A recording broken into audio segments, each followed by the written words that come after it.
நண்பர்களுக்கு வணக்கம். இன்னைக்கு மே 30, 2026 காலை 8 மணி. இன்னைக்கு உள்ளூர் அரசியலை பத்தி கொஞ்சம் பேச போறோம். நான் கசாலி டிகோட்ஸ். இது உள்ளூர் அரசியல், உலக செய்திகள், சமுதாய கருத்துக்கள் அனைத்தையும் தரவுகளோடு முடிந்த அளவுக்கு விருப்பு இல்லாமல் கொடுக்கக்கூடிய ஒரு சேனல். நமக்கு சார்பு எதுவுமே இல்லை. அதை எது தப்போ எது ரைட்டோ அதை சொல்ல போறோம், அவ்வளவுதான். சில நேரம் நமக்கு பெர்சனலாக பாதிக்கப்பட்ட இடத்துல கொஞ்சம் குரல் இது எல்லாமே கொஞ்சம் வேகமாக வரும், அவ்வளோதான். மற்றபடி நமக்கு சார்பு பெருசாக எதுவும் கிடையாது. எல்லா செய்திகளையும் எடுத்து சொல்லக்கூடிய நம்மளுடைய வேலை. உங்களுடைய ஆதரவு அவசியம் தேவைப்படுது. லைக் பண்ணி கிளிக் செய்து சப்ஸ்கிரைப் செய்து நண்பர்களுக்கு பகிர்ந்து ஆதரவு தாருங்கள். நன்றி. இப்போ நம்பர் 1 மெயினாக சொல்ல போகிறது 2 விஷயம். ஒன்று, தமிழ்நாட்டோட அரசியல். தமிழ்நாட்டு அரசியல் இப்போ உள்ளுக்குள்ள நிறைய அடிச்சு துவைச்சு காய போட்டுட்டு இருக்காங்க. திமுகவோட ஐடிவிங்கா இருக்கட்டும், அண்ணா திமுகவோட ஐடிவிங்கா இருக்கட்டும், 2 பேரும் சின்னதா தும்முனா இருமுனா நடந்தா உக்காந்தா அப்படின்ற இடத்துல எல்லா இடம் போட்டு பயங்கரமா பரப்பிக்கிட்டு இருக்காங்க. இந்த ஆட்சி சொன்னாங்கல்ல, இப்போ ஏதாவது ஒன்று சொன்ன உடனே ஸ்டாலின் அங்கிள், சிஎம் சார் அப்படின்னு சொன்னார் இல்லையா, அதை இப்போ திரும்ப இவங்க சொல்றாங்க, சிஎம் சார் அங்க இது நடந்துச்சு உங்க கண்ணுக்கு தெரியலையா, சிஎம் சார் அந்த 10 வயசு குழந்தை இது பண்ணாங்களா உங்களுக்கு கண்ணுக்கு தெரியலையா, சிஎம் சார் இங்க பிரச்சனை இருக்கு உங்களுக்கு கண்ணுக்கு தெரியலையா, சிஎம் சார் இந்த 10 ரூபா இன்னும் வாங்குறாங்களே, 10 ரூபாய் போல 20 ரூபா வாங்குறாங்களே, அது உங்க கண்ணுக்கு தெரியலையா அப்படின்னு எல்லாம் திரும்ப திரும்ப போட்டு தாக்கிட்டு இருக்காங்க. எப்படி பார்த்தாலும் நம்ம முன்வினை பயன் பின்னாடி விளையத்தான் செய்யும் அப்படிங்கிறது இப்போ நடந்துகிட்டு இருக்கு. ஆனாலும் இப்போ இன்னும் சொல்ல போனா இன்னும் கொஞ்சம் காலம் இருக்கு. இப்பதான் 1 மாசம் கூட ஆகல.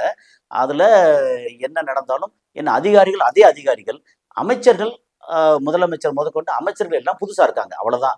இந்த புது அமைச்சர்கள் அந்த துறையை என்ன எதுன்னு தெரிஞ்சுக்கிறதுக்கே சில மாசங்கள் ஆகலாம். அதுக்குள்ள அதிகாரிகள் விளையாடத்தான் செய்வாங்க. அதுல சில அதிகாரிகள் திமுக சார்பில் இருந்தாங்கன்னா தன்னுடைய மேல கரைப்பட்டுக்காம அசால்ட்டா கண்டுக்காம விட்டு அது பிரச்சனை கொண்டு சேர்க்கலாம்.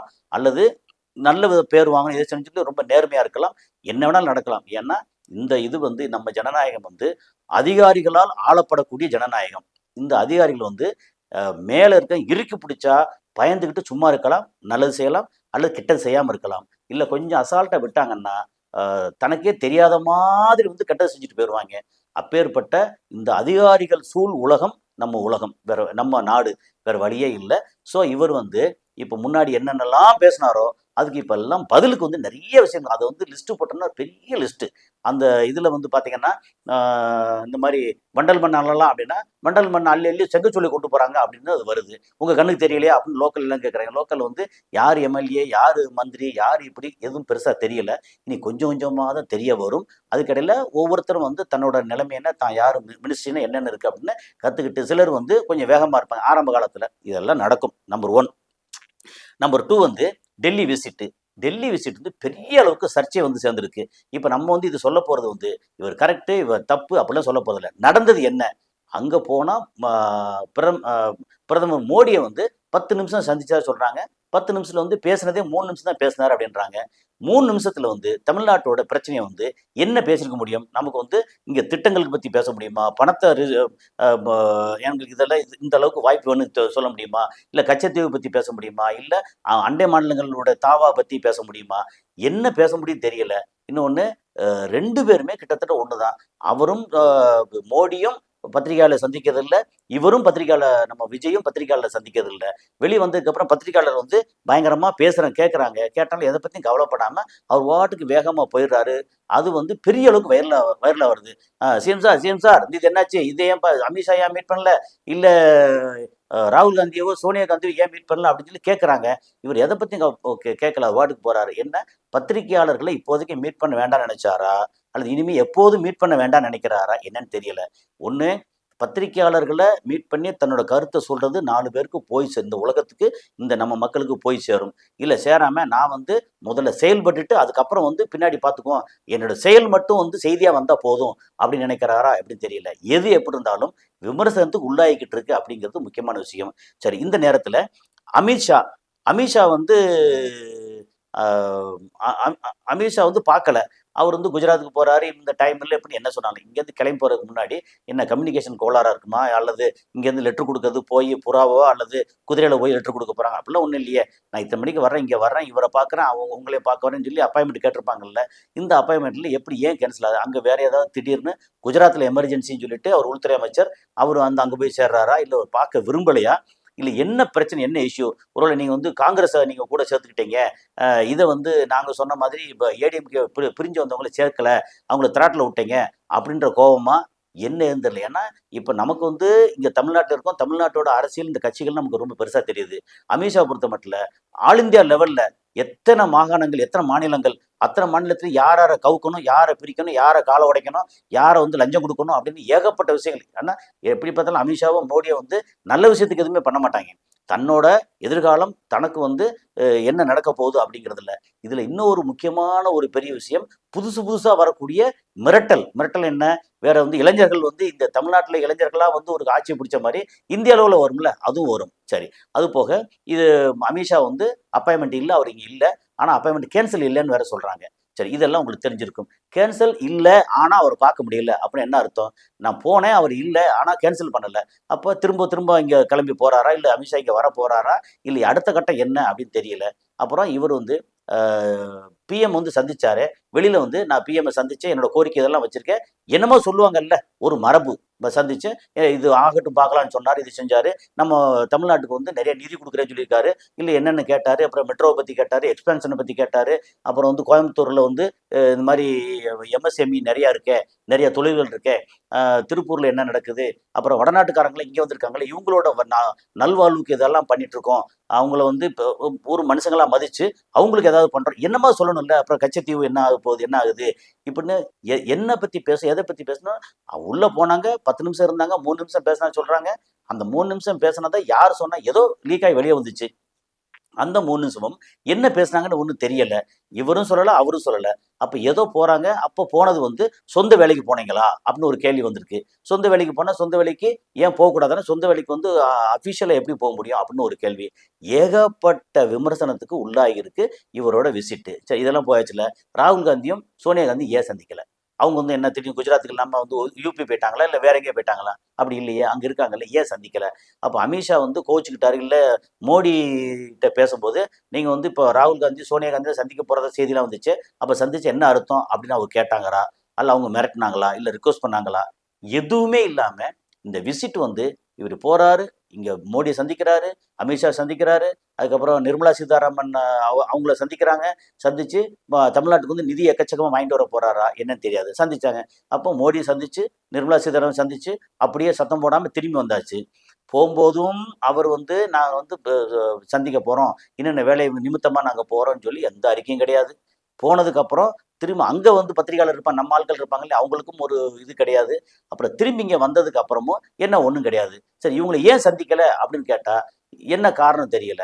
அப்போ ம வாய் மூடி மௌனியாவே இருந்தா, ஒரு பக்கம் பிளஸ், இன்னொரு பக்கம் மைனஸ். அப்போ உங்கள பத்தின அ கட்டுக்கதைகளும், அதாவது சரியான செய்திகளும், தவறான செய்திகளும் போட்டி போட்டு நிறையா வரும். அப்ப நிறையா வந்தா அது எல்லாத்தையும் நீங்க வந்து புறங்கையால ஒதுக்கிட்டே போனீங்கன்னா, என்ன ஆகும்? உங்கள பத்தின தவறான செய்திகள், அது நீங்க நடந்துகிட்ட விதத்துல தவறான செய்திகள் கொஞ்சம் கொஞ்சமா ஏறி ஏறி வந்து பெரிய அளவுக்கு அக்குமுலேட் ஆகி, இவர் வந்து தவறானவர், இவர் வந்து தேர்ந்தெடுத்தது தப்போ அப்படின்னு மக்கள் நினைக்கிற அளவுக்கு சோசியல் மீடியால கொண்டு வந்து சேர்த்துட்டாங்கன்னா என்ன செய்வீங்க? நீங்க உங்களுடைய அ விர்ச்சுவல் பாய்ஸ வச்சு எவ்வளவுதான் நீங்க முட்டு குடுக்க முடியும்? முட்டு குடுக்க முடியாது. அப்ப ஏதோ ஒண்ணு மேல இருந்து கரெக்ட்டா அத வந்து எடுத்து மக்களுக்கு கொண்டு போய் சேர்க்கணும். அப்புறம் எண்ட் ஆஃப் தி டே ரொம்ப முக்கியம் வந்து, நம்ம விர்ச்சுவலா சோசியல் மீடியால என்னதான் பேசலாம், எழுதலாம், அறிக்கை விட்டுக்கலாம், என்ன வேணா செய்யலாம். ஆனா, இங்க வந்து என்ன நடக்குது? இப்போ நம்பர் 1 வந்து வந்து ஒரு 20 நாள்ல ஒரு 30 கொலையும், கற்பழிப்பும் இந்த மாரி எக்கச்சக்கமா வந்து சேர்ந்திருக்குன்னு ஒரு பெரிய லிஸ்ட் போடுறாங்க. அந்த லிஸ்ட் வந்து பொய்யா? உண்மதானே? அப்ப அதுக்கு என்ன நடவடிக்கை? அப்ப என்ன சொன்னீங்க? இதெல்லாம் வர்றதுக்கு முன்னாடியே நடவடிக்கை எடுக்கணும்னு சொல்லி முன்னாடி பேசணும்ல. அது ஏன் நம்ம எடுக்க முடியல? அப்போ போலீஸ்காரங்க, காவலர்கள் வந்து உங்க பேச்ச கேட்கலையா? அப்ப போலீஸ் தர ப காவலர் போலீஸ் மந்திரி நீங்க தானே! அப்ப ஏன் கேட்கலையா? அப்படின்னு ஒரு கேள்வி வரும்ல. முன்னாடி வந்து ஸ்டாலின் மேல கேட்ட அதே கேள்வி இப்ப வருதுல்ல. அப்ப இன்னும் கொஞ்சம் ஸ்ட்ராங்கா இறங்கணுமே! அப்படிங்கிற மாதிரி எல்லா விதமான கேள்விகளும் இது வந்து எப்படின்னா, நான் வந்து இவங்களை குற்றம் சொல்லணும், அவங்கள குற்றம் சொல்லணும் அப்படிலாம் இல்லை. ஜெனரலாக இந்த வெளியில் பேசக்கூடிய கருத்துக்களை வந்து நான் சம்மரைஸ் பண்ணி கொடுக்குறேன். அதுக்காக வந்து யாருக்கும் முட்டு கொடுக்க வேண்டிய அவசியமே இல்லை. இப்போ நீங்கள் போயிட்டு வந்ததில்ல, எண்ட் ஆஃப் த டே உங்களுக்கு கிளம்புனீங்க, விமானத்தில் போனீங்க, அங்கே மோடியை பார்த்தீங்க, நிர்மலா சீதாராமன் பார்த்தீங்க, அப்புறம் அமித்ஷா வந்து உங்களை பார்க்கல, நீங்கள் வந்து ராகுல் காந்தியோ சோனியா காந்தியோ பார்க்கல, திரும்பி வந்துட்டீங்க. போயிட்டு திரும்பி வந்ததில்லை.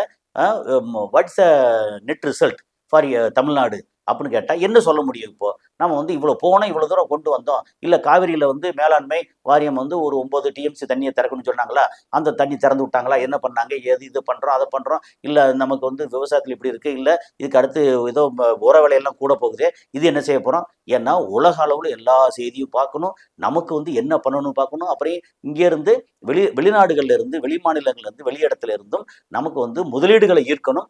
நம்ம இது வந்து ஒரு ஒரு 10-11% ஜிடிபி வந்து ஒரு மாதிரி கொஞ்சம் ஏறி இருக்கு அப்படின்னா அதை எப்படி வந்து குறையாம கொண்டு போய் சேர்க்கறது, பொருளாதாரத்துக்கு என்ன பண்றதுன்னு பல விதமான வேலைகள் இருக்கு இல்லையா, அது எல்லாத்தையும் கொண்டு வந்து சேர்க்கணும் அப்படின்ற ஒரு முனைப்பு. ஓகே, ஸோ இந்த முனைப்பு வந்து என்ன ஆச்சு அப்படின்னு ஒரு கேள்வி இருக்குல்ல, இந்த கேள்விக்கு உங்கள்கிட்ட இருந்து பதில் என்ன?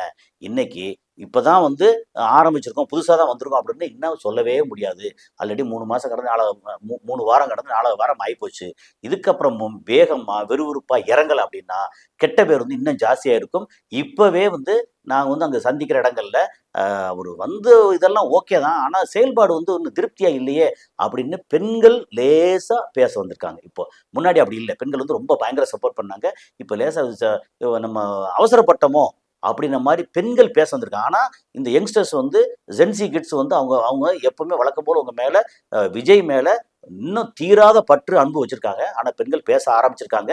இது வந்து நல்லதுக்கு இல்லை அப்படிங்கிறது தான். அப்போ இது என்ன நடக்கும் அப்படின்னா, இப்போ வந்து 4 அதிமுக எம்எல்ஏ ரிசைன் பண்ணிட்டு தாவேக்களை சேர்ந்திருக்காங்க. அதுக்கப்புறம் திருச்சி கிழக்கு தொகுதி வந்து ஆல்ரெடி 2 ரிசைன் பண்ணியாச்சு. 5 தொகுதி, இதுக்கப்புறம் 5 தொகுதி, இன்னும் எக்ஸ்ட்ரா தொகுதி வரப்போ தெரியாது. இந்த தொகுதி அத்தனைக்கும் இன்னும் ஒரு 4-6 மாதத்துக்குள்ள பை எலெக்ஷன் நடக்கணும்ல. இப்போ வந்து ஒரு ஆகஸ்டோ செப்டம்பரோ பை எலெக்ஷன் வருதுன்னு வச்சுக்கலேன். அந்த பை எலெக்ஷன் அத்தனை நீங்கள் ஜெயிக்க போறீங்களா, அல்லது திமுகவுக்கு அதிமுகவுக்கு விட்டு கொடுத்து இழக்க போறீங்களா? ஒன்ஸ் அங்கே தோத்துட்டீங்க அப்படின்னா உங்களுடைய கிராஃப்ல வந்து இறக்கம் வந்துடும். அப்போ என்ன பண்ணாலும் இன்னும் ஜாஸ்தி வந்து உங்க மேலே விமர்சனம் வந்துடும் அப்படிங்கிறத ரொம்ப கேர்ஃபுல்லா, அதாவது திமுக வந்து காசை அடிச்சு காசை கொடுத்து நாங்கள் வந்து நல்லது பண்ணி இது பண்ணோன்னு பேரில் எல்லாத்தையும் பண்ணி விட்டு மேலே மூடி மறைச்சு நாங்கள் வந்து ஓட்டெல்லாம் வாங்கிடுவோம் அப்படின்னு நினைச்சாங்க இல்லையா, நினைச்சு வீணா போச்சு இல்லையா. அது மாதிரி நீங்களும் அதே வழியை பின்பற்ற முடியாது. உண்மையிலேயே மக்களுக்கு இறங்கி செய்யணும் அப்படிங்கிறது தான். ஸோ இது வந்து முக்கியமான ஒரு செய்தி. அப்புறம் 2வது வந்து ஒரு செய்தி என்ன அப்படின்னா, ரொம்ப முக்கியமா 2வது செய்தி வந்து பிஜேபி வெர்சஸ் சிஜேபி. ஓகே, இப்போ சிஜேபி காக்ரோச் ஜனதா பார்ட்டி தேர்தல் கமிஷன்ல அஃபீஷியலாகவே ஒரு பார்ட்டியா, ஒரு கட்சியா அங்கீகாரத்துக்காக அப்ளை பண்ண போகுது. அதெல்லாம் முடியாதுன்னு சொல்லிட்டு நிறையா ஏகப்பட்ட பிரச்சனை வருது. ஆனால் அப்படிலாம் இஷ்டத்துக்கு முடியாதுன்னு சொல்லவே முடியாது அப்படிங்கிற மாதிரி ஒரு சூழல் இருக்கு. இப்போ காக்ரோச் ஜனதா பார்ட்டிக்கு பின்னாடி இருந்து பெருசாக இயக்கிட்டு இருக்காங்க. பிஜேபி என்ன நினைச்சாலும் இப்போ இந்த வேலை இல்லாத மக்கள் டெஸ்பரேட்டா இவங்க மேல கோபத்தில் இருக்கிற மக்கள் அடுத்து என்ன மாதிரி யாராவது வந்துருவாங்களா அப்படின்னு பார்த்த இளைஞர்களை பெத்த அப்பாக்கள் அம்மாக்கள் நிறைய பிஜேபியை வெறுத்து ஒதுக்கி, பிஜேபி வந்து கிடக்காங்க சும்மா வந்து மெஷினை வச்சு இதை வச்சு கள்ளத்தனமா ஓட்டு போட்டு நம்மளை வந்து ஜெயிச்சுட்டே இருக்காங்க அப்படின்னு சொல்லி பிஜேபியை வந்து இறக்கி விட்டுட்டு, ஓகே, சிஜேபிக்கு வந்து எல்லாம் ஆதரவு போறாங்க. அப்படின்னா இன்னைக்கு தமிழ்நாட்டில் 2026 சட்டமன்ற தேர்தல் என்ன நடந்துச்சோ, நீங்கள் வந்து அதிமுக திமுக எல்லாத்தையும் தூக்கி எறிஞ்சிட்டு எவ்வளோ காசு கொடுத்தாலும் பரவாயில்ல, அவ்வளோ காசையும் தூக்கி எறிஞ்சு காசு இல்லாதாலும் பரவாயில்ல, நாங்கள் விசிலுக்கு ஓட்டு போடுவோம் அப்படின்னு இளைஞர்கள் பட்டாளம் வந்து டக்குன்னு மேலே வந்தாங்க இல்லையா. அது மாதிரி 2029 இந்திய ஒன்றிய அளவில் எல்லா இடமும் வந்து காக்ரோச் ஜனதா பார்ட்டி வந்து சேர்ந்துட்டாங்க. ஒரு உதாரணத்துக்கு 200 சீட் வந்துட்டாங்க. நமக்கு என்ன தேவைப்படுது? இன்னும் ஒரு 70 சீட்டு வருதா அப்படின்னா, இப்போ 543 அப்படின்னு சொல்லியாச்சுன்னா அதில் வந்து இன்னொரு 70-75 சீட்டு வேணும் அப்படின்னா டக்குன்னு வந்து யாரோட கூட்டணி சேரலாம், இல்லை திருப்பி இன்னொரு எலெக்ஷன் என்ன வேணாலும் நடக்கலாம். நீங்கள் காக்ரோச் ஜனதா பார்ட்டி வந்து 150 இடம் 200 இடம் ஜெயிச்சாங்கன்னா பிஜேபி அதோடு அவுட் ஆயிரும். காரணம், பிஜேபி வந்து இனி வந்து ரூல் பண்ண முடியாது. ஏன்னா ரீஜனல் பார்ட்டிஸ் எல்லாம் ஸ்ட்ராங்காக ஆகிக்கிட்டு இருக்கு அப்படின்னு அர்த்தம். நீங்கள் மம்தா பானர்ஜி என்னதான் வீழ்த்தலாம், இங்கே திமுக வீழ்த்தலாம், அங்கே வந்து இதில் வந்து காங்கிரஸை வீழ்த்தலாம், என்ன வேணாலும் பண்ணலாம். ஆனால் கடைசி 2029 உங்களுக்கு பிஜேபிக்கு சங்கு அப்படிங்கிறது மட்டும்தான் உறுதி. ஏன்னா இப்போ மக்கள் வந்து முக்கியமாக இளைஞர்கள் அவ்வளோ கோபத்தில் இருக்காங்க. நீங்கள் இன்னும் எவ்வளோ நாள் ஓட்ட முடியும்? அப்படிலாம் ஓட்ட முடியாது. அதாவது பிஜேபிக்கு சங்கூதிய சிஜேபி அப்படிங்கிறது தான் இப்போ நிதர்சனம். ஸோ அடுத்து சிஜேபியோட, அதாவது காக்ரோச் ஜனதா பார்ட்டியோட அடுத்த கட்டம் என்னென்னலாம் பண்ணுறாங்க அப்படிங்கிறத, ஏன்னா வெளிநாட்டு யார் யார் என்ன பண்ணுவோம் அப்படிங்கிற டீட்டெயில் ஏற்கனவே நம்ம வந்து 2 காணொலி போட்டிருக்கோம். அது எல்லாம் நிறைய பேர் பார்த்தாங்க. நிறையா விஷயங்கள் வந்து ஷேர் பண்ணிக்கிட்டீங்க. அந்த அளவில் வந்து நம்ம நேயர்களுக்கு ரொம்ப நன்றி. ஸோ இப்போ வந்து பிஜேபி வெர்சஸ் சிஜேபி, அல்லது இப்படி போட்டுக்கங்க, CJP versus BJP, cockroach Janata party versus Bharatiya Janata party. அது பாரதிய ஜனதா பார்ட்டி இப்போ ஆரம்பிச்சு ஒருவேளை எல்லா லஞ்சம் ஊழல்லாம் குறைச்சி இதை வச்சு ரொம்ப நல்லது பண்ண ஆரம்பிச்சாங்கன்னா காக்ரோச் ஜனதா பார்ட்டி அப்படியே வலுவிழந்துடும். ஆனால் அந்த புத்தி தான் நம்ம ரத்தத்திலே இல்லையே. நம்ம பண்ணுறது பூரா மொல்ல மாதிரித்தனம், முடிச்ச வைத்தனம், அப்புறம் வந்து மதத்தை வச்சு நம்ம வந்து ஓட்டு வாங்குறது, அப்புறம் வந்து மெஷினை வச்சு ஓட்டு வாங்குறது, யாரெல்லாம் எதிர்க்கட்சி இருக்காங்க அவங்க வந்து இடி அனுப்பிச்சி விட்டு தேர்தல் கமிஷன்ற அந்த ஒரு வாக்கு பொறுக்கியை வச்சு எல்லாம் பண்ணி முடிச்சு நாங்கள் இப்படியே உட்காந்துருப்போம் நினைச்சிங்கன்னா அவர் முடியவே முடியாது.